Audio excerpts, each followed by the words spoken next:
नमस्कार, आप देख रहे हैं जीके 24/7 न्यूज और मैं हूं आपके साथ सलोनी मलिक। मुख्य खबरों के लिए समाचार में आपका स्वागत है। चलिए बुलेटिन का आगाज करते हैं। गुजरात के केवड़िया में बनी सरदार पटेल की प्रतिमा को विश्व के पर्यटक नक्शे पर लाने के लिए पीएम मोदी ने आज केवड़िया के लिए 8 ट्रेनों को हरी झंडी दिखा दी। ये 8 ट्रेनें केवड़िया को वाराणसी, दादर, अहमदाबाद, हजरत निजामुद्दीन, रीवा, चेन्नई और प्रतापनगर से जोड़ेगी। इस योजना के साथ ही भारतीय रेलवे के मैप में पर विश्व की सबसे बड़ी प्रतिमा स्टैच्यू ऑफ यूनिटी को भी जगह मिल जाएगी। साथ ही केवड़िया के रेल लिंक से जुड़ने से यहां देश भर से सैलानी बनी किसी परेशानी में से पहुंच सकेंगे। वहीं राज्य के राजस्व में काफी वृद्धि होने की संभावना है। इस दौरान पीएम मोदी ने केवड़िया रेलवे स्टेशन का उद्घाटन भी किया।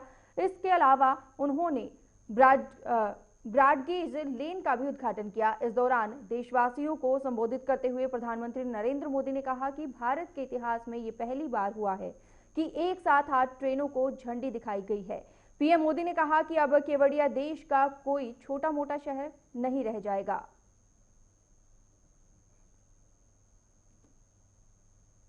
कृषि कानूनों को विरोध कर रहे किसानों के आंदोलन का आज 53वां दिन है। दिल्ली एनसीआर के कई बॉर्डर पर किसानों का प्रदर्शन लगातार चल रहा है।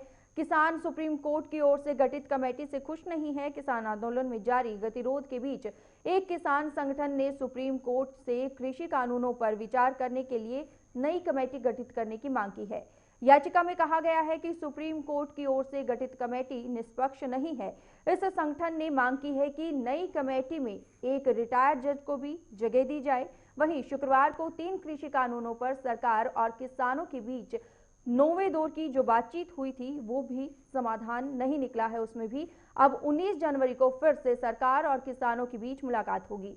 सिंघू बॉर्डर पर थोड़ी ही देर में किसान संगठनों की बैठक होने जा रही है। इस बैठक में किसान नेताओं को एनआईए की ओर से भेजे गए सम्मन पर चर्चा होगी और इसके मुकाबले के लिए रणनीति भी बनाई जाएगी।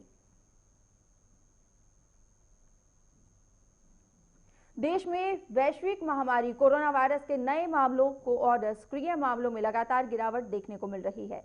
स्वास्थ्य मंत्रालय की ओर से जारी ताजा आंकड़ों के मुताबिक बीते 24 घंटे में कोरोना वायरस से संक्रमण के 15,144 नए मामले दर्ज किए गए हैं।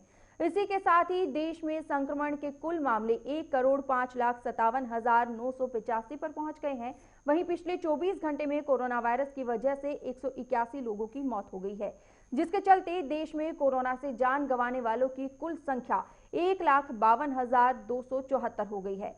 स्वास्थ्य मंत्रालय के आंकड़ों के मुताबिक पिछले 24 घंटे में 17,170 कोरोना मरीज स्वस्थ हो गए हैं।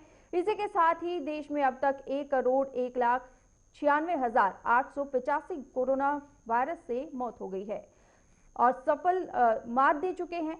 रोजाना आधार पर दर्ज होने वाले नए कोरोना केसों की तुलना में ठीक होने वालों की संख्या ज्यादा है। इसमें कोरोना के सक्रिय के मामले में लगातार कमी दर्ज की गई है। देश में कोरोना के सक्रिय मामले घटकर 2,08,826 हो गए हैं। वहीं दुनिया भर की बात करें तो 9.94 करोड़ से ज्यादा लोग कोरोना वायरस की चपेट में आ चुके हैं और 20.31 लाख से ज्यादा लोगों की जान जा चुकी है। कोरोना से सबसे ज्यादा देश में अमेरिका शीर्ष पर है। इसके बाद दूसरे नंबर पर भारत आता है। चुनाव इस बुलेटिन में मेरे साथ इतना ही। देश और दुनिया की तमाम खबरों के लिए बने रहिए JK 24/7 न्यूज के साथ। नमस्कार।